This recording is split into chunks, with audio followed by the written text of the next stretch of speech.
The Crypto Warriors, and welcome back to the Gem in the Crypto, episode 1332. Today is Friday, June 13th, 2025, and I'm King here to bridge the gap between community and crypto, most days Monday through Friday at 7 a.m.ish. And today's top stories, CFPD, I can't even say the CFPB's top enforcer exits with scathing email on Trump is being reported. SEC acts as Biden era proposed crypto rules and flurry of repeals. Corruption watchdog clears Javier Malay over Libra crypto scandal. Winklevoss Gemini submits confidential IPO filing amid renewed investor confidence. Sandeep Nailwal takes charge of Polygon Foundation as first CEO. And reality show to pit Twitch streamers against each other to win one Bitcoin. But first and foremost, of course, let's go ahead and take a quick look at these prices on the day. As you all have seen, that Bitcoin is taking a small haircut in the market. A lot of it is being said to be due because of the tensions in the Middle East where Iran, Israel, airstrikes, things of the like, so on and so forth. People are attributing this news dip to that, even though it wasn't that big of a dip to begin with, just a few percentage points. Bitcoin's coming in at $104,634, down 2.5%. But if you saw yesterday, it still bounced back. I think we got as low as about 103,000 yesterday. Ethereum sitting at $2,530, down a whole 8.2%. Number 4, XRP at $2.13, down 4.9%. Number 5, BNB, $651, down 1.98%. Solana at number 6 as $145, also down 8.99%. Number 8, Dogecoin at 17 cents, down 7.4%. Number 9, Tron at 27 cents, down 1.7%. And back at number 10 is Cardano, fighting with Hyperliquid at 63 cents, down 7.47%. Fear and greed index is at a 54, so it's neutral. Bitcoin dominance is at a 63.8, and Ethereum dominance is actually at a 9.4%. And some of that I will actually attribute to SharpLink. I'm not sure if you all saw the news, but it says SharpLink bought 176,000 Ether for $463 million. It doesn't make them the largest holder. I think the Ethereum Foundation and BlackRock still has the rights to that. But when it comes to Ethereum dominance and Ethereum pumping, you do have players in the market right now making big Ethereum purchases. I think SharpLink bought those tokens at an average of $2,600 or some change. So it's already down from what they bought it at. But again, I'm attributing a lot of these Ethereum pumps to individual players and organizations. This is the second or third time in about 3 months we've seen some type of huge benefactor come over to Ethereum to pump that dominance and price as well. So to me, it's all fake volume right now. We'll see how long it lasts. If they keep getting folks like SharpLink to come in and buy, $500 million worth of Ethereum, they'll be fine for the time being. But I keep poking them with a stick and it's not doing much other than just sitting there looking back at me. So I don't have much faith in Ethereum, but we shall see. As of now, it does stay above that low that low Ethereum dominance. At first we were creeping down to that 8 and some change, is back up to 9.4. So it's looking good for them in the short term. Hopefully they can make something shake with it because a lot definitely depends on it. But those are your prices of the day. All right, with that being said, let me get some quick shout outs. Patrick Walter, Chloe Dior, Mr. Gamble the Prince, Dear Big, got a lot of let's see. Bitcoin doesn't start wars. You already know it. Zyro, what's going on? Good morning, everyone. Welcome back to the show. Let's go ahead and get it rolling. Again, this week, same as last few, we've been seeing slower news cycles, more of the same old trending ones that have been coming out. So again, that's good for the market. That shows that it's maturing. There isn't a bunch of craziness and wildness going on every day. Again, we just took a slight haircut, but it doesn't look like that many people are actually worried about it. So these are all good things to the market. It's showing that it's maturing and the market's safe for us to go to sleep a few nights and without having to worry about too much. So this is all good things to see. Top story of the day is this CFPB top enforcer calls out or they exit I can't say this word all day. CFPB's top enforcer exits with scathing email on Trump. One of the themes I've been seeing this week is the regulators versus Trump and vice versa. The administration has been continuing on this same trajectory as we've already seen it, where Trump is essentially, or that administration essentially knocking down most regulators' power in this space. So looks like Consumer Financial Protection Bureau acting enforcement director Kara Peterson has quit, saying that she has never, quote, seen the ability to perform our core mission so under attack. This kind of goes along the rhetoric of what I've been saying the last few months since Trump is in office, where I think his administration is intentionally doing everything they possibly can to make Bitcoin and cryptocurrency more powerful and regulators have less control over it, not just for the greater good, but because his own crypto portfolio has his own meme coin. So he's not really interested in regulators regulating this market right now because that will put him in the target also. So again, it looks like the US Consumer Financial Protection Bureau's top enforcement official has reportedly resigned, accusing the Trump administration of undermining the agency's mission in a fierce farewell email. The agency's acting enforcement officer, Kara Peterson, said in the email seen by Reuters on Tuesday that the Trump administration's overhaul of the CFPB, including attempts to cut 90% of his workforce, has made it nearly impossible to fulfill its mission of ensuring financial products are transparent, fair, and competitive for consumers. So here's the deal.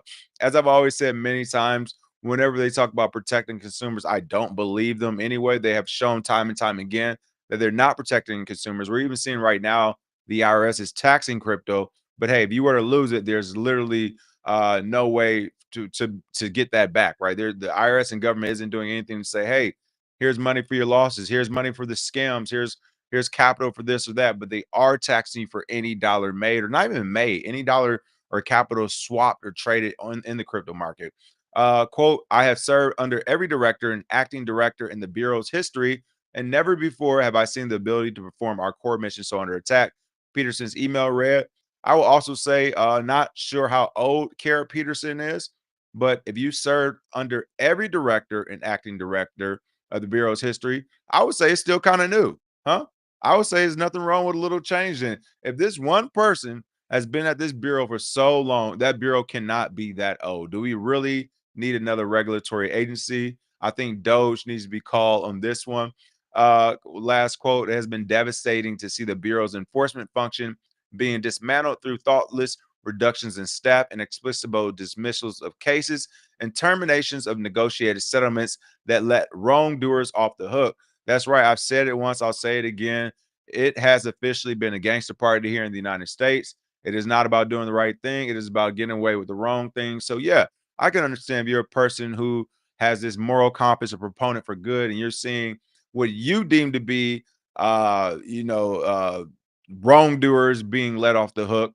I could see where they would see that. But again, clearly, these people are not wrongdoers if they are being let off the hook by the American government right now, right? You can't have it both ways. So, um, again, this is one of the reasons why, to me, also when it comes to federal and government jobs here in America, people shouldn't be at these positions for this long because they get an unhealthy amount of ownership. And this person sounds like Kara sounds like she has that, or he, I'm not sure. It sounds like they have an unhealthy amount of ownership because they're like, hey, I can't believe this. I'm quitting because I can't believe what our federal government wants to do with this agency. They're upset they can't run it like their own private business, right or wrong. Okay. I'm not saying it's right or wrong. Maybe Kara has a great point, and they're saying that this administration has jacked up the CFPB or whatever. But again, this is not for Kara Peterson to decide. It's not for Kara to say, hey, yeah, you're doing this wrong. Our government isn't right. I'm quitting. Well, go quit. We need more of you to quit. That's what I'm talking about. Go quit. This is what I mean, folks. It ain't no fun when a rabbit got the gun. So that when the shoe's on the other foot, when Kara Peterson and the CFPD doesn't have all their power and extended reach to do whatever they want without recourse, now all of a sudden it's not fun to be the in charge, right? Who is this? This is the chairman. What do they call this person? The top enforcer, the acting director, the acting enforcement director. It's no fun being the enforcement director when you're stripped of your powers, huh? You don't want to just do the job to do. This is the BS I'm talking about, and this is the what's the word I'm looking for? The privilege. These are the privileges you do not have in the United States military. Just wake up and be like, oh, I don't like my boss. I guess we're gonna do X, Y, Z. No, if your ass needs to go to Los Angeles to get your LA campaign medal, then you're gonna go to LA and get the campaign medal. I don't know if you all seen it. They got a Dodger blue campaign medal for the Marines right now. It's a joke. It's a running joke, of course. It's a meme that has the LA on it, and they're saying for people who stay here more than 7 days, they get a burrito on the pin. It's pretty hilarious meme. But that's my point. You don't just wake up and get to decide what you're going to do with the government agency. We're seeing way too much of that right now, not just from the current administration. We've seen too much of it, I would say, honestly, for like the last 12 years or so. So, and it's trickling down to even our enforcement agencies. It's trickling down to our regulators. They're quitting and they're feeling like, hey, I'm not allowed to do what I want. This isn't fun anymore. That's not how it works. Okay. If you're working for the government, you have this job, you take the job and you do the job its proper way, whether it's going your way or the government's way. And it looks like it wasn't going to Kara's personal way. So they're calling it quits. Well, good riddance to you. I'm assuming the next one who comes in will be lock and step on page when it comes to what the new rhetoric is and what the new narratives are. And that is basically hands off of crypto, hands off of Bitcoin. I don't understand. And here's the even bigger problem. This is why you know it wasn't about consumer protection and looking out for people and all this other stuff. You mean to tell me the CFPB was just created when Bitcoin and crypto was created? All right, that's my point. It's been around. How about Kara and your squad go back to doing what you were hired to do? And that's to look at the traditional markets, the stock markets, the banks, all those global entities that run way more capital through our monetary system and economic system than does Bitcoin and cryptocurrency right now at the time. So again, this is a person claiming they're here to help citizens, but they're actually crying and upset and throwing their toys and causing a mess, all because they can't do what they want with taxpayer money any longer. That is not what taxpayers want. We don't want you sticking your nose in the Bitcoin and crypto business.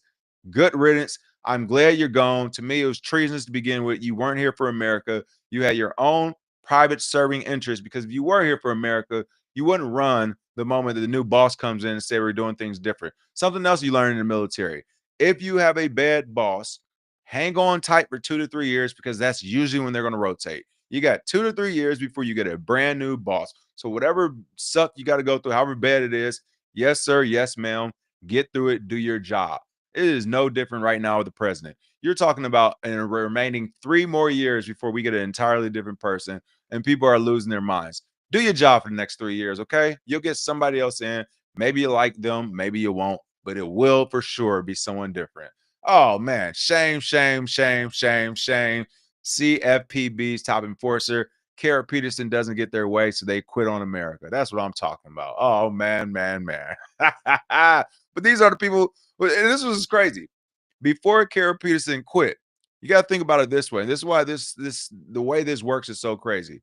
Not to mention, Kara could probably go work for a crypto company here in the next 24 hours, and everything that they passed or done in CFPB, they can bring it over to that company.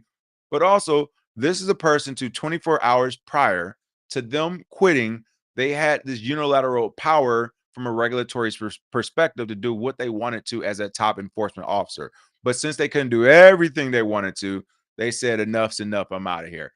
24 hours before this person resigned, they had the power to do so much, and now they're gone.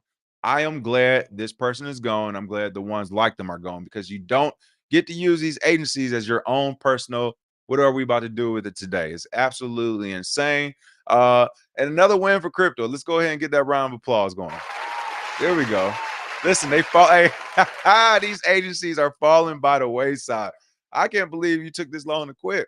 You didn't see what happened with the SEC and their top crypto cop going to the IT desk. CFPB, we don't even know about you. These acronyms are unknown to the many Americans in the U.S. So I'm glad to see that they were next up, getting the slashing as well. No love lost there. What do you all think in the comments? Chikizi, what's going on? There we go.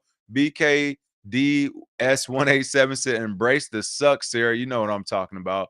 Zyro said, Ned, Kara Peterson, Flanders. Laura Smith said, no, they want to follow the rules. King, we need the agency is supposed to be independent. He wants to let banks run over consumers. You know, I do agree with that. Banks will be a lot of benefactors as well. But I will also say for private businesses and private citizens, they're getting the same level playing field right now. So I get what you're saying. But I question a lot of these agencies' rules right now. So I don't know. My thing is, I've always been, especially right now, I am not picking sides. I am letting whatever Mother Nature does in regards to humans happen, right? So if everyone's saying there are going to be less crypto regulations, that's what's going to be, right? While I had my show and I ran it, I wasn't like for real complaining in the last 4 to 6 years as far as like what the Biden administration was doing and taxing this and $600 after every transaction needs to be taxed and blah, blah, blah. Like, I wasn't changing my life and going crazy there. I was like, hey, this sucks, but you got to go with it. Same thing here, right? Regardless of the reasoning for it, I think the last 4 years we have seen an overreach in the Bitcoin and cryptocurrency market when it comes to government agencies.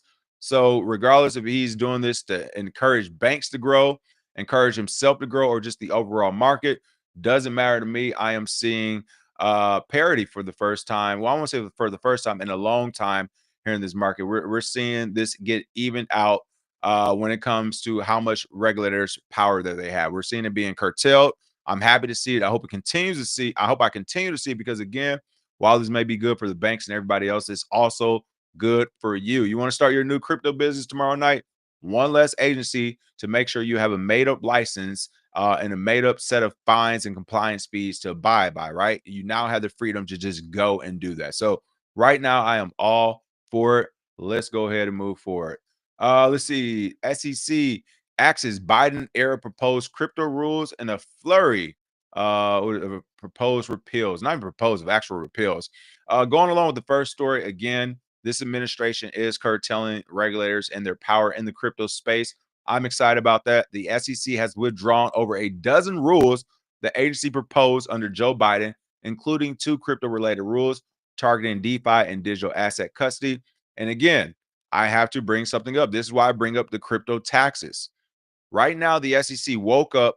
Well, I guess this is this a today article because some of these articles were from the other day. I think this is a today's article, but essentially the SEC woke up and said, "Hey, all that stuff we were talking about the last 2 or 3 years, that's over with. We're not going to move forward with it."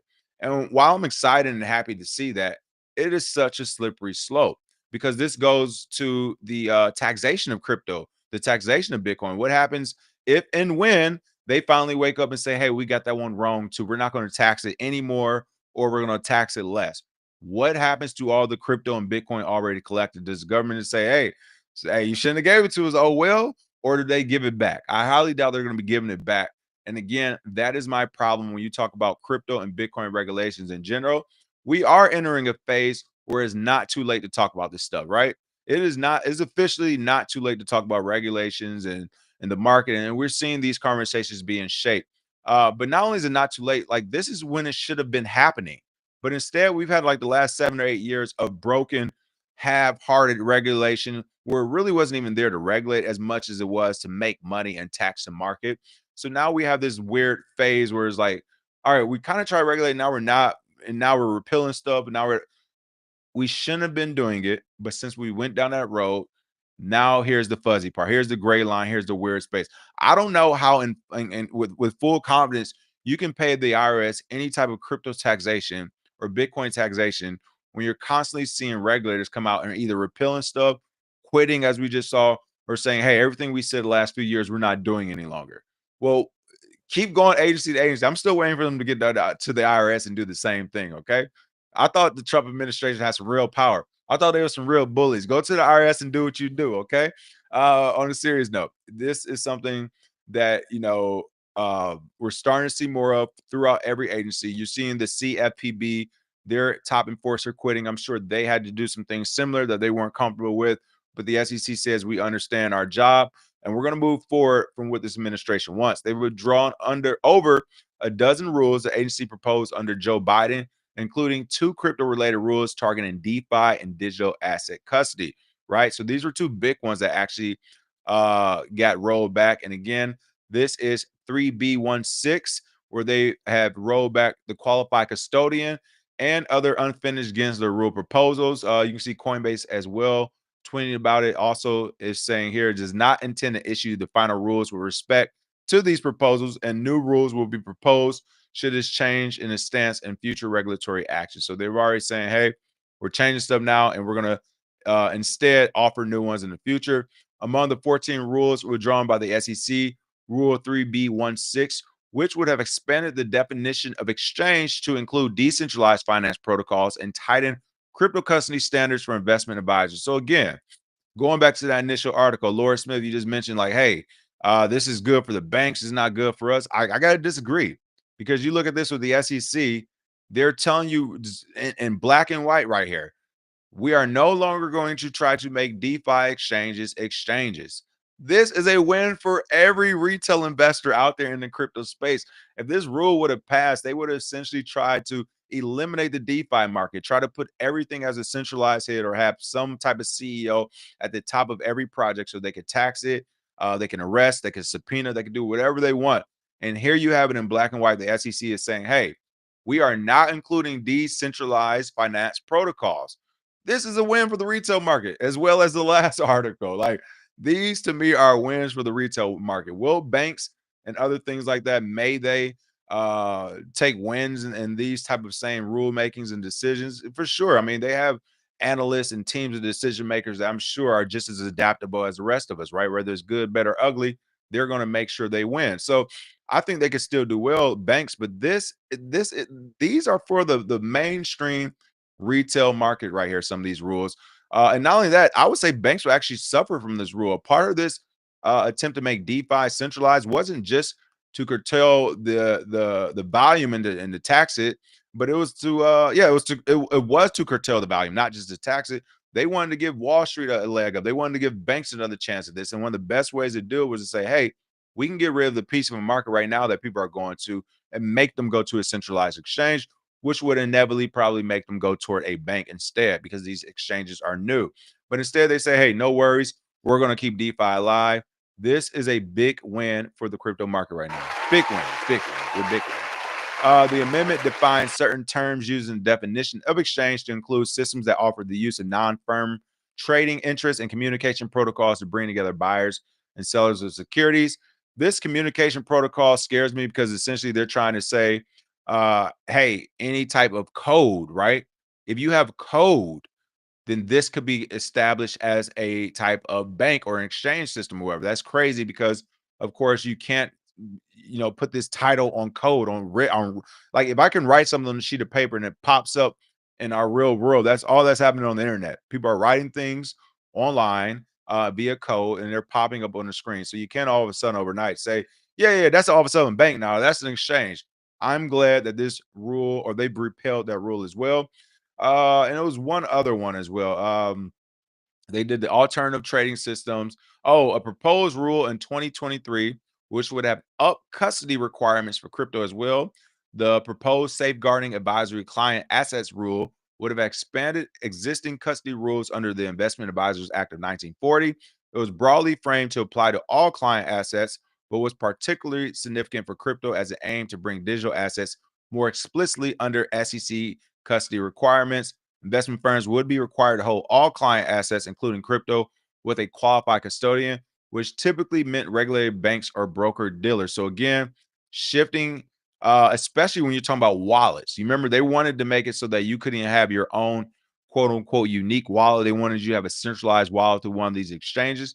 Essentially, this nixes that rule as well. So again, they said it's about what 12 different rules, over a dozen rules, so over 12 different rules that have either been nixed or changed in its entirety as far as the SEC is concerned. And again, this is a giant hand clap. This is a big win for Bitcoin and crypto right now because we need less regulation. We've been needed less regulation to grow. That growth has been stifled in places like New York where they had the bit license. So finally, now at 100 something thousand years later, we have a administration in saying, "Hey, all this regulation is too much." Again, do I think they're doing it for the protection? No, that's the crazy part. No side is doing this for the protection of the retail user. If you are a retail user, no one cares about protecting you, okay? You're on your own, little sheep, and there's a bunch of wolves out here, okay? Find your good communities like this one, stay in it, and stay abreast. But for the most part, that isn't what they're here for. They're here to grow their own stashes. They're here to grow their friends' stashes, that being some of their crypto friends or banks or whatever, but it isn't for the end user. So I think you'll see both sides try to allude to that, hey, protection of this, protection that, we're doing this for this, is not for the retail market, but we have to figure out ways to benefit from this market as well. Chikizi said it's a win, but also an issue when crypto laws are so politicized. What happens when the next presidency comes in? I fully agree with you. And I think that shows the power of the crypto. I get that charger. I think that shows the power of the crypto market. Um, is not being politicized because it's not powerful, right? That's the thing you got to think about. When everyone thought the market wouldn't grow and wouldn't be worth that much and everything, it wasn't worth being politicized. But now that you're talking big money, where this thing can legitimately elect a president, because we just saw that on the last election. The crypto market as a whole can now elect a president. It's officially been politicized. Whenever you can elect a president or get somebody in one of these political offices, it has officially been politicized, whether we want it to or not. Zyro said, last chance to scoop the dip before the final takeoff. Who knows? I'm always playing all angles. For sure, you got to make sure your dollar cost average. I'm hoping to see a couple more haircuts. If this thing where Iran blows up even further, we see Israel go knee deep into it, and of course the U.S. back them, we could see a further dip. I'm hoping to see a dip, honestly, to like 89 and 92,000.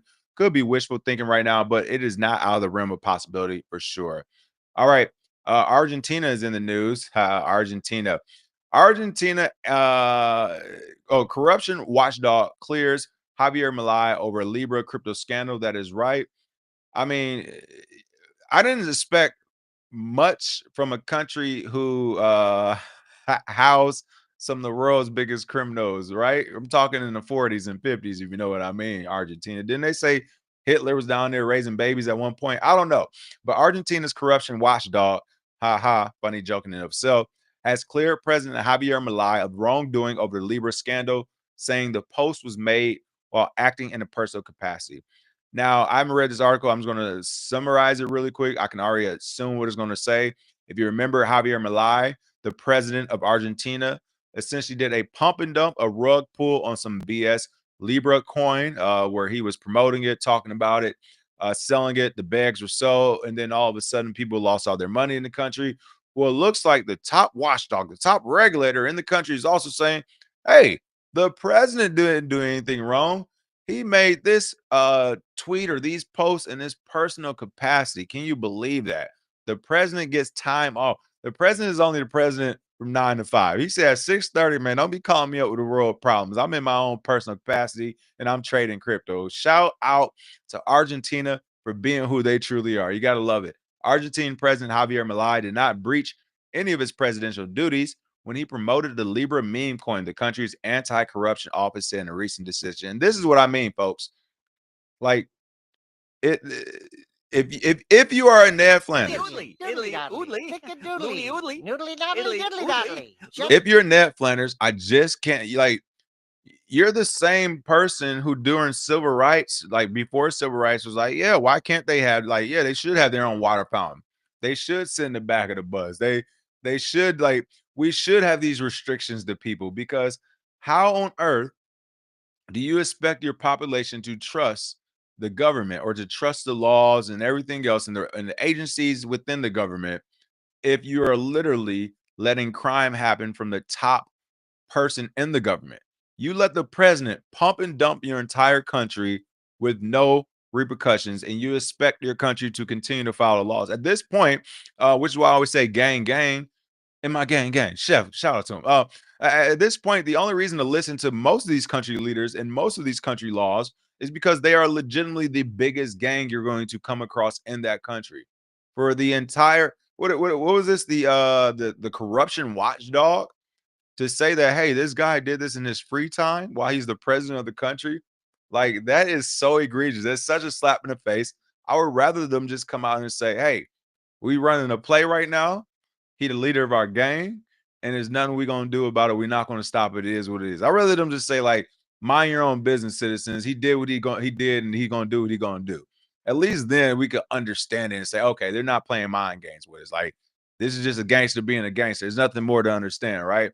But instead, they're playing this game with like, oh, this is the president of the country, and we're morally right, and we try to do the right thing, and we never hit Nazis here, and all this other stuff. But at the same time, they're like, but the president, what he did, that pump and dump, he didn't do that as the president. He did that in his personal capacity. In a June 5th resolution, the anti-corruption office said Milei was acting in a personal capacity when he endorsed the Libra token in a February 14th X post, and therefore Milei did not violate Argentina's federal ethics laws for public officials. Also, different country, but if you remember, this is essentially what brought down McAfee, right? What made the United States go after McAfee? They're saying, hey, you're tweeting, you're pumping and dumping tokens and whatever. And shortly after Milei did this, of course, he was welcomed by the Trump administration. He hid out here for a while, and it looks like some backroom handshakes were made, and he's back out in the clear. The decision is significant as Malai's endorsement supposedly contributed to investors losing a combined $251 million, prompting members of the opposition party to call for Malai's impeachment. And again, this is what's crazy about it. He pumped and dumped. They said investors. Let's not call it for what it really is. It's not investors. He pumped and dumped his own citizens for $251 million.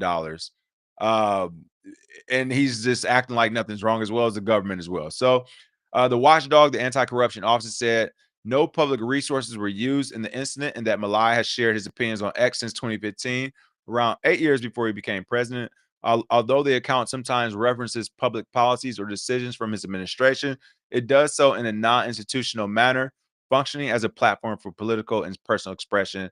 The anti-corruption officer in the Spanish translate document, blah, blah, blah, blah. Look, the point is, I'm not like, I can't believe this article is this much longer. They're talking about task force. I am not going to give this article or this nonsense the respect or validation to continue even covering it, because they really are trying to make it out like this was a thorough investigation, and this is like they're really trying to make it out like they're the good guys here. This is absolute madness. Like I said, folks, it is officially a gangster party, not just here in the United States, but across the world. You see Israel going crazy. You see the United States going crazy. Argentina said, hey, why not us? Why can't we get a little crazy too? He didn't do nothing wrong, folks. There you have it. Do something about it. That's why all these governments are essentially looking at all the civilians and citizens. They're saying, yeah. So what do we do wrong? Do something about it. We know you won't. You're going to stay in your places and be good little boys and girls and follow the new laws we set for you, but not for ourselves. I mean, this is absolutely crazy to see a real regulatory agency or corruption office, anti-corruption office from Argentina come out and say he did no wrong and defend it with a straight face. You got to love it. They're saying the president tweets mean nothing in this personal time. This is just, hey, he gets to tweeting, okay? So under that same capacity, I would assume if he were to tweet, hey, we're at war with so-and-so, we got a tax hike here, or this is the new law, I would assume no one listened to it, right? Because these are just his personal tweets. These aren't the representations of the government or institution or whatever, right? They gave you a bunch of words. So shout out to their PR person. I mean, I couldn't have done it better myself. That was amazing gymnastics what they just did. Okay, they made it look legitimate. They even talked about the task force. It was investigate. Oh, amazing mental gymnastics. But if anything, again, is definitely treason, is because you're gaslighting your entire population. Like the psychological damage you're going to do to your entire population overnight just from this is absolutely amazing. But hey, it is what it is. This is the new normal right now. Jake said, "Got to teach your kids to have good morals, but everything is not good morals is not against the law." That is my point, Jake. Thank you. This is the whole trick where they're trying to make you feel like if we tell you this is illegal, then it's morally wrong. It's like, historically, we've seen that not to be true, and we're seeing that again right now as we speak. Again, the CFPB or whatever, they're quitting, saying we're getting our legs cut, simultaneously making new regulation. Who do you listen to, right? Who do you trust? I don't know. Gemini is in the news. Shout out to Gemini on a good news story. They're revisiting this IPO. Their November 2021 fundraise of 400 million valued the exchange at 7.1 billion. Though it has had challenges since then. I'm not going to go into details. I'm sure you know. They had the money missing where they were going through it with Gary Silbert and his thing. I'm sure they're going to mention that where Gary Silbert had custody some of the Bitcoin that they was supposed to be owing people back, but they lost it over there. It was a lot of back and forth, suing each other. Of course, they came under some regulatory scrutiny, so on and so forth. But by and large, Gemini, during the last major bull run in 2021, they tried to go public. Not exactly sure what happened with that, but they're going to go try again. Now, I will say this is pretty good. They deserve it, right? I think they're done with a lot of heavy lifting on the exchange side, and they rather see people buy that bag and they get their rewards for it. I do think this is one of the things, once they actually do go public, all the customer information is going to be sent out to every agency. So the best we can hope is that they go public right now in these next few years when the agencies are a bit weaker and care a lot less. But I will say that is inevitable. I think it's been something that they've been trying to do. Well, clearly they've been trying to do it, and I support it. They deserve it. They've been a pretty decent exchange. And they've had their time in the sun. It's time for the new one. You know how this goes. Gemini has filed a confidential draft registration statement on SEC Form S1, which allows the company to file for IPO before publicly disclosing sensitive information. The filing comes amid renewed investor confidence as uncertainty due to trade wars has waned. So looks like number of shares to be offered in the price range per share might not have been determined. No date was mentioned for when the IPO might occur as well. I think they're going to wait until we get into a crazy, crazy pump. If we start pumping to 120, 130, 140 ish, I can see them doing it. I think they're smart enough, hopefully, to wait until after the first initial dip after that pump. But I think they want to wait until like another big wave of FOMO hits and oh my God, I can't afford Bitcoin anymore. It's at 150K. The market is doing this. This is happening. And here he comes saying, or here they come saying, hey, we know you guys can't buy $150,000 Bitcoin a pop, but here's your chance to get some exposure and get a lot of that Bitcoin back in dollars by buying our IPO. You saw what happened to Coinbase's stock. We're better than Coinbase. We're better suited for this IPO. Look at what we can do for you. I think that type of rhetoric and narrative could net them a big IPO during the bull cycle. So I think that's what they're going to wait for. They're going to wait for the bull cycle to really commence, for money to really be going crazy, for real FOMO to happen again. Because the crazy part about it now, you see that fear and greed is only at a 56. That greed should be higher right now, folks. We're at $100,000 Bitcoin, but people keep going to sleep every time it reaches its new ceiling, right? It reaches new ceiling, it dips, and people, oh, the party's over. Nope, nope. It's just bracing for the next pump. So I think that Gemini is also bracing for that next pump, those Winklevoss twins. And once it happens, I think that's when they'll start the narrative of, hey, you can get into this IPO and it can make up for the lost Bitcoin. That would be my best guess right there from what they'll do. Either way, they're definitely going to have an IPO. Coinbase will definitely have competition, and I can't wait to see it. Jake said, crazy how Coinbase enters the S&P 500 and kicks out Discover Card and then partners with American Express to drop a 4% Bitcoin-backed credit card. I haven't seen that yet, Jake, but you sound like you're doing a commercial for them. You need to holler at them, tell them, give you some affiliate links. Zyro said, King, they just brought Javier over here so they can teach him the old American dream and inflation. Slow and steady boil, not the hot flash searing rug pull. I agree with that. One more time. Zyro said they brought Javier over here to the US so they can teach him the old American dream and quotes and inflation. Slow and steady boil, not the hot flash searing rug pull.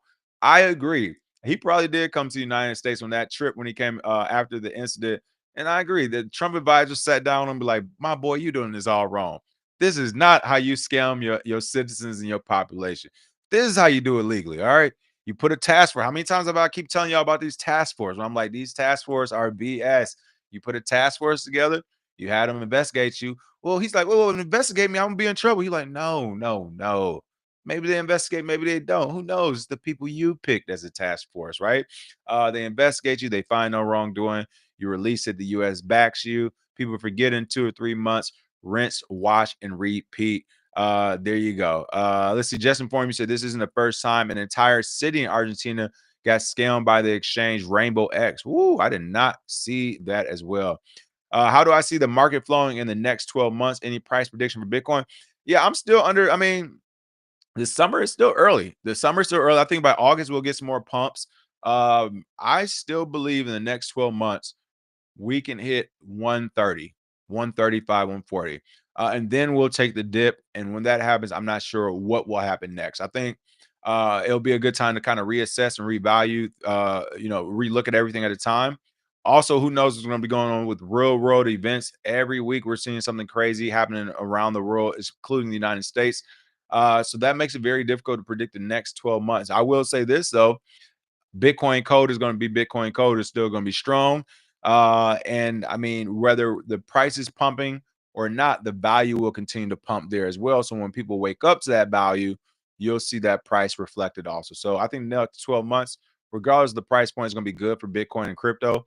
But as far as will it be before or after the next dip, I'm not sure. I think this summer will be very telling. We can hit where we at 103 now. Ooh, it's gonna be tough to climb to 115. Honestly, I told y'all that was gonna be a tough climb. So 115, 120 is still a tough climb. Once we hit it, 130, 140 is gonna be pretty easy. But then that's when the big dips and big swings come in at because you gotta remember the same thing we saw with the direction of the the ETF buys from these companies. We're gonna see it again when it comes to we're going to see the same type of direction again come back once the price actually goes high, right? It's going to be time for them to sell, take profit. The different quarters are going to be changing here in the next few months, whatever. We're going to be going out of the second quarter to the third quarter. So all that stuff has big, big implications on that 10 to 15% price swing. And if the price goes up higher, that 15% could be a bigger 15% swing than what we've seen previously in the dollar cost, actual at being actualized. So it'll go from $115,000 Bitcoin to $105,000 Bitcoin to $130,000 Bitcoin. That changes it when you're buying it in bulk. All right, Sandeep is in the news. Sandeep, who is it? Sandeep Nawal takes charge of Polygon Foundation as the first CEO. Reeling back a little bit more of that decentralized thought when it comes to Polygon. Again, this is just the foundation, not actually Polygon. So hopefully that centralization hasn't been tampered with. But again, Polygon co-founder Sandeep Nawal assumed full executive control, marking a move away from decentralized governance. That is right. And this is the thing too, folks, where it's like, I say there's levels of decentralization because if you can come in this easily and be like, you know what, I'm just gonna be the CEO and we're gonna do things different. I want to do it my way. Not sure if he's still going to be looking at consensus, voting mechanisms, or things of the sort. But just to come in and do this, it's already showing you, we're not as decentralized as you all previously thought. So again, this is Polygon's co-founder, Sandeep Nailwell, has taken full control of the Polygon Foundation as its first ever CEO. The move marks a shift away from the decentralized governance model the organization had embraced. And again, I will say, I will say that one of the positives of this could be that, you know, in some ways, projects do move faster when you have that CEO, right? When it is a little bit more centralized, they can move with speed because you have like that one decision maker and things that you want done. And where you can see the benefit of this is that the regulatory environment isn't as scary, right? A couple of years ago, yeah, you don't want to be a CEO of some of these projects. And people were pushing DeFi because they're like, hey, the government is going to try to overregulate. They're going to try to tax you. They're going to try to extort you, essentially, the SEC. And then they're going to try to imprison you if you can't come up with the money. So it made sense a couple of years ago for all these projects to come out and say DeFi, DeFi, DeFi. Like, you got to remember the market turned to DeFi out of necessity, the same way it turned to Bitcoin out of necessity from the financial crash. It didn't go toward Bitcoin or it didn't go toward DeFi uh, just because, hey, we're just coming up with new stuff. Might as well go DeFi. No, Bitcoin and the market, if we use it as intended, peer to peer, it is already perfect the way it is. But since it's under constant attack by regulators, by financial analysts, advisors, and everything else in between who don't want to see it succeed, right? Since Bitcoin has been under attack, since crypto has been under attack, the next natural progression was to say what anonymous features when we looked at Monero, Zcash, and things like this, your anonymity. And now, of course, it's like, hey, let's go a step further than being anonymous. Let's make it so that no one owns it. No, AI controls it. The computers control it. The bots control it, right? Let's make it so no human interaction is needed. Let's write some great code and just let it be there. So that was a necessity from the market because it was under attack. Now that it's not as much under attack, it makes sense. And I think we could see other DeFi companies have this same type of reaction where it's like, hey, all of a sudden we got a CEO, all of a sudden we're not as DeFi, we're a little bit more centralized. And again, I don't think they're going to be doing it to really rob or do the rug pull as much as they're doing it to move forward faster because they're like, hey, we don't have to hide anymore. We don't have to leave it up to consensus. Now, of course, the bad part about that is exactly that. You're not leaving it up to consensus. You're taking away some of this more modern technological features as far as the DeFi application of it, right? They even have an algorithm to say we don't need constant human intervention. Like by having a CEO, by moving closer towards centralization, you are taking away a lot of this technological coolness and modernization, which to me could make projects value drop as well as leave them open for attack. Again, this party might only last for another 3 years. If we get a new administration in and it's the polar opposite is what we normally see. I mean, I've seen it. I did Clinton. I'm at elementary school for Clinton, liberal. Then you had Bush Jr. Of course, he went crazy. As my grandpa used to tell me all the time, Bush Jr. was actually the greatest president the United States has ever saw. because in my grandpa words, he did so bad, they said, give me an N word.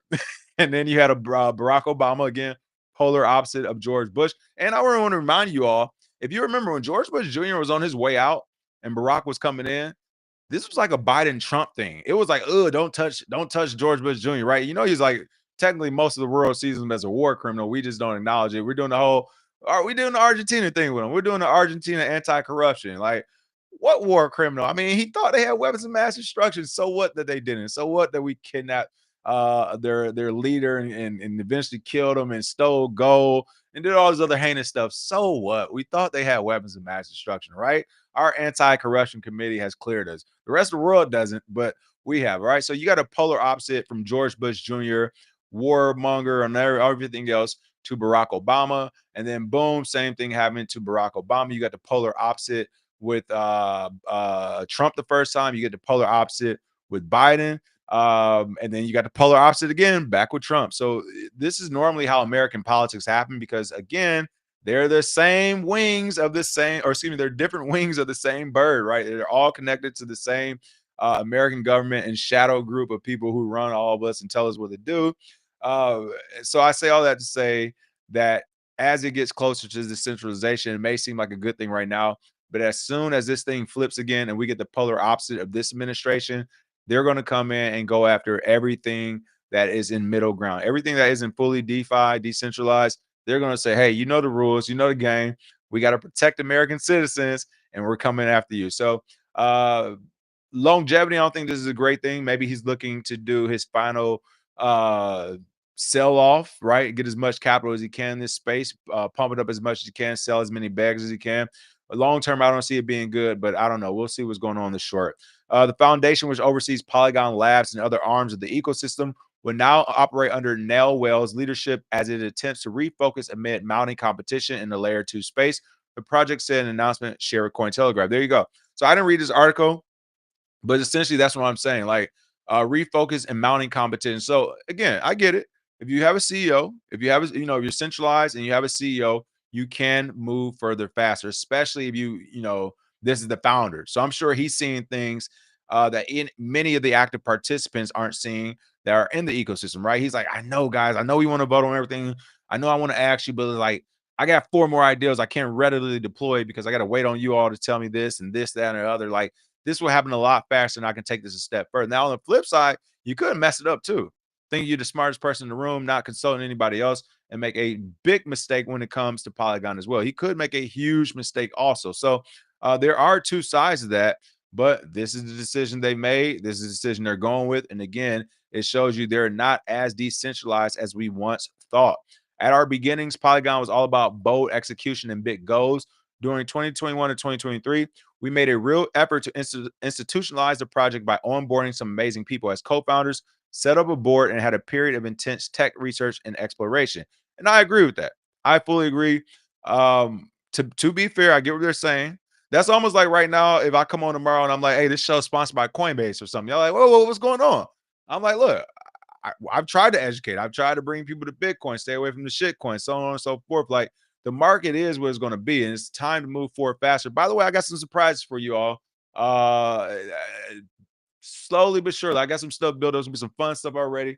It's almost time to deploy everything, but it's like, yeah, it just works better when you're just doing it on your own behind the scenes. So I get what you're saying. And to be fair, we did have 21 to 23. Polygon did a great job.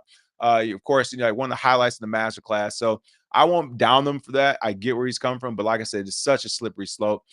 Quote, now it's time again to move fast, aggressively, and with full conviction and focus. My question is, after you move fast and aggressive with full conviction and focus, will you go back to being decentralized, huh? Or will you stay as this centralized platform? Now, Will's appointment comes after Polygon continues to face challenges. The project's native POL token remains down more than 80% from its peak, according to data from CoinMarketCap. And again, there's so much to go into why that happened, right? They didn't capitalize at times on things they could have capitalized on when they had that bonus going and Polygon was the talk of the town. They should have definitely capitalized on that. So they've had their moments where they made the wrong decisions, and I get where he's coming from. This could have been him saying, "No, we didn't make those wrong decisions. The community made those wrong decisions since we were trying to be decentralized, which again adds to why they're going to this centralized side now of the house now with this CEO. So again, um, we'll see what happens. I mean, shout out to him. You can look more into this article about everything that's going on with Polygon here on Coin Telegraph. But what I will say is I understand the move. It remains to be seen. It remains to be seen if this is a good move for them or not. But I can't wait to see what happens next, right? I do understand that price is dipping. That focus seems to be on the price point more than the technology because the tech is working. So it's one of the things where Bitcoin went through this as well, right? Bitcoin went through this entire 8 years almost, 16, yeah, about 8, 9 years of no one taking it serious, just looking at it, just dwindling in price. But the value was still there, the technology was still there. No one said, all right, let's stop doing Bitcoin as peer to peer and let's make it centralized now so we can figure out this price. That isn't what happened. Instead, they kept building on the technology. So I would suggest that for Polygon is like, I get it, but Bitcoin literally went through the same thing. You just have to keep building on the technology and it will come around. And the tech, you can take out a Bitcoin back loan. Polygon problem isn't that it doesn't have a CEO, it doesn't have a marketing team. You guys are decentralized, all right? You needed more channels and more YouTubers like myself to believe in it the same way people believed in Bitcoin and say, hey, I'll give up my free time to talk about Bitcoin 30 minutes or an hour a day or whatever, right? Polygon needs that exact same thing where it's just like, all right, I'll, a slew of people, a market of people, actually, let's not forget a lot of YouTubers and stuff help create this Bitcoin and crypto market as a whole. Like, especially some of the bigger ones, they're the people who brought in some of these billionaires and multimillionaires and say, oh my God, I see the gospel now. They saw it up a podcast, they saw it up a YouTube, they saw it off a tweet or whatever, right? They weren't in banks talking about this stuff. They weren't in business meetings talking about this. They saw this on some underground platform, some adjacent way of seeing information. They didn't see it on Fox or CNN telling you to buy Bitcoin at even $50,000, right? They saw it on the internet, right? On the internet.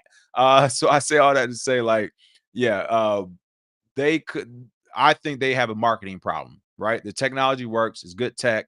They don't have a CEO problem, they have a marketing problem. And attacking it from a CEO point of view and trying to raise the price instead of attacking it from a developer point of view, I think will be the wrong thing, or a marketing point of view, I think will be the wrong thing. But hey, the show must go on. I know in another 4 to 6 months, we'll be reading something about Polygon and what happened next. Let's see. Jake said, I'm alone Polygon to $1.60 because this pivot is more control. So it means more price increase. See, the fact that I just talked price and you said that, Jake, we are on the same page. Great analysis, Jake. I agree with you. This what this is about. That 20 something price point. For those who don't know, Polygon started to become like it started to become one of the main traded players. I'll say that. A lot of people are doing leverage trades with Polygon. A lot of people are, long shorting Polygon. They're holding on to it. It became like in a lot of trading groups, Polygon became one of the main tokens that people are using because it had healthy volatility, right? People could kind of predict, this is going to go 20% here, 15% there. I know it kept doing this $1.80 bounce for the longest. Like it would go up down 20 to 30 cents from $1.80. Like those were easy wins around those times. So I agree with you, Jake. It might be a nice long play right now. Um, but I would say, just as quick as it's going to go up in price, it will go right back down because the centralized plays is slippery slope. Slippery slope, especially with everything they offer. All it takes is for one person to say, "Hey, I didn't get my cap. I didn't get my Bitcoin back. I did everything I used to do. I didn't get my Bitcoin back. Now we got a CEO. Now there's a problem. Now I can take this to court. Now I can sue. Now I can get legal help. Like now it's a thing. Now the government can come after them and slow them down as far as their development. Hey, we can fine you now. The compliance officers subpoena you. All this because you wanted a CEO. They couldn't and they weren't doing it with DeFi. We just had the article where even the SEC said, hey, we're rolling back stuff on the DeFi side of the house. Those are the privileges of Bitcoin and DeFi. The moment you say, we have a leader, we have ourselves a fearless leader, is the moment the government says, gang, gang, say word, huh? Well, have you paid the man? Have you came to kiss the ring? Well, if you didn't kiss the ring, you just another, you just another guy out there without a squad. All right, it's time to eat. Let's see. Justin Form said, I don't think anyone here would hate you getting a Coinbase sponsor. We understand the game. I know. Listen, at this point, it is because, and here's the deal. One of the primary reasons, I'll be honest, a lot of bigger exchanges they've been talking to me throughout the years, but we're having real conversations now. but about three bigger institutions right now. And that is the thing is like, hey, it is the fact that if I want this to mature and go to a different level, it's time to take that different level type of capital as well. Of course, I'm gonna give you all the heads up as I'm doing now, but yeah, there are way more exchanges. I mean, I don't know if you all noticed, but Kraken is running commercials left and right everywhere. Every time I turn on YouTube or Hulu or something, I'm seeing a Kraken commercial. So they're definitely in the game. I'm in talks with Kraken for different things as well. So of course, be on the lookout. You all doing your own research, but the money is starting to pour in from these bigger institutions now that the Trump administration is here saying, "Hey, do what you want to do." Let's see. Jake said nothing but Bitcoin is decentralized when it comes to crypto. I agree, especially if someone can make an announcement as head of the coin or token. Exactly. Zyro said, "Yeah, I remember my dad being hella against Bush Jr." People forget. Listen, that's what. Listen, you all are forgetting. Trump is not worse than Bush Jr. Like, knock it. We went to war for 11 years under Bush Jr., folks. Like, what are you talking about? We went to war for, and we lost people too, by the way. Let's not forget that. Not to mention we lost a freaking hero. What's my guy? The NFL player that went to go fight, or more trying to do the morally right thing, right? Who was an NFL player went to go fight? Went to go do the morally right thing.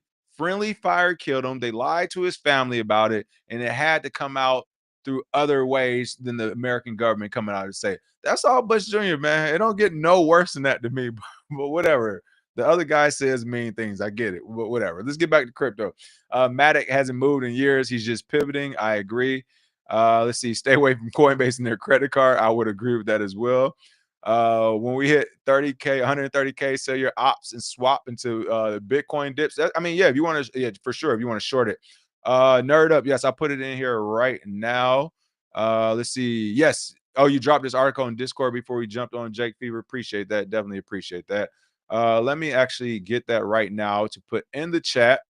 Let's see. I thought I could do it right now. There it is. I think I got it. I think I got it. Boom. Okay. I got the Discord link. About to drop the Discord link in the chat for those who need it today as well. No worries. Haven't been too active in there. Community has, but I have not because again, I want to wait. So I got everything prepped and we're just about ready for liftoff. No worries. Last but not least, shout out to Sandeep. He said I'm taking my company back. But last but not least, let's talk about Twitch. Twitch is again making headlines and great news. Reality show to pit Twitch streamers against each other to win one Bitcoin. You remember those days, folks? Folks, remember those days I used to give away half a Bitcoin? Oh man, I miss them days. Reality show on Twitch. The series website issued a notice and made warning of a fraudulent cryptocurrency scheme using its branding to lure investors. The House of Streams and Netflix, that didn't make sense. Why would they? It's like a fake thing and a real thing at the same time. The House of Streams and Netflix series license for the UK and Ireland will feature online streamers and competitions to take home one Bitcoin. According to the show website, 8 contestants with a combined 4 million followers will appear on the reality TV show series set to premiere on June 18th. The series will reportedly have Twitch streamers compete in a series of challenges to win one Bitcoin worth more than 104,000 at the time of publication. And what's interesting about this is like when you see these contests, and of course we know what they mean right now, but what if Bitcoin did pumps like $1 million? Are they still gonna give away that one Bitcoin? Or are they gonna be like, no, we're gonna give you away $104,000? It's gonna be like, hell no, you said one whole Bitcoin. It's unclear why the show chose to focus on the cryptocurrency prize for contestants, but the creator of the series, Mark Holland, reportedly said the final reward couldn't have been simple cash prize or a trip to the Maldives. The website issued a notice suggesting that some individuals have already used the show's association with digital assets to issue a fraudulent meme coin. Oh, okay. So of course the lure of it has caused people to make some copycats. And that's probably why they're warning people as well. We support Bitcoin and no other meme coin, the House of Streams said in a May 22nd statement. Shout out to them. And yeah, this is happening. Shout out to them. It's pretty cool to see. Um, Again, this is showing the maturation of Bitcoin and the market as a whole, where you now have, you know, theme shows, whatever, reality shows saying, hey, we're going to give the contestants prizes and awards in Bitcoin or Bitcoin for the prize or reward versus a cash or an actual trip. We are entering a new phase of pop culture right now of cultural significance for Bitcoin. This is being used as a reward. Bitcoin the prize. You ain't the prize. Cash ain't the prize. The trip ain't the prize. That's right. Bitcoin the prize. Shout out to everybody. Pat Tillman, yeah, rest in peace, Pat Tillman. Shouldn't have happened to him. And again, he did that to be morally right. Unfortunate, unfortunate, unfortunate. But yeah, this is pretty cool to see. Pop culture, Bitcoin's making another appearance. Twitch streamers. This is all modern stuff. It's so cool. You got you got streamers, right? So that's already modern. The streaming aspect of it on Twitch, a modern platform, giving away Bitcoin as the prize instead of cash or a trip, a modern prize. This is a win across the board. Shout out to Twitch for doing this, and I think it's pretty cool. I'm gonna try to tune in on June 18th to see more about it. All right, last but not least, the last few comments. Just inform you, Dogecoin Zay, when we get into details about him scamming folks, there's water under the bridge. Hell no, it ain't never water under the bridge. What? Listen, here's the short version detail I can give you. But first, to answer your question, when are you gonna get the details? Hopefully in about 2 to 3 for real weeks now. There's a few projects because here's my deal. When I give out all the details and everything, I want to have products to go with it so I can get products out there. Surprise, surprise. I can't tell you which one of the products, but it's some good products. So that's one of the things. So that's taking me time. But the bottom line is no, there will not be no water on the bridge from Dogecoin Zay. Now, and here's the thing I want you to understand. Not only did he steal and scam from me and this company, all that Bitcoin and Black America tour. Oh, he just went around this country just scamming and stealing from a bunch of black people, folks. Okay. It's strangers I never met before hitting me up left and right. That's what he did. Okay. That is basically the short version of the story. He went around the country, accepting money unbeknownst to me from a lot of people for whatever scheme he had going on. And then he decided not to pay these people back. These people hit me up. Some of these people I've already known since I played some of them are naval officers. Some have been naval officers. You got lawyers in the mix, business owners, a lot of business owners, older people, not just younger people. I'm talking people in their 60s, people in their 40s, people in their 30s, people in their 20s. He went and scammed a bunch of black people for the most part, not just black people, but I think the overwhelming majority were definitely black people. So that is really the story. But I'll go into detail about how, because I know you all, well, exactly how and what. I'll go into detail. And again, you notice I'm not saying allegedly. And something else I'll be releasing won't say allegedly either because there's no alleged. I'll hope he comes out or somebody comes out to say something. There's no alleged to this. There's real victims. A, B, if you know him, his family knows too. His brothers know, his mama know. They're all covering for him, folks. And this is the problem with this whole black thing and black power stuff. All, behind the scenes, people know me talk about like this is the problem. His mom's coming for him, his brother's coming for him. And not that I care. I decided that I'm going to get mine back in my capital, right? The important part for me is to get the capital I lost back from this guy. So that's what I'm doing, which is why I'm getting products together. But his mom is the same type to be crying. My son didn't do nothing. I can't believe this happened to him when something happens to him. But it's like, yo, your son and stole over literally $500,000 from folks. So I don't want to hear no mamas crying, no brothers crying, and none of that like that. Somebody put this guy on a t-shirt, which is a strong possibility it could happen. Again, I don't care.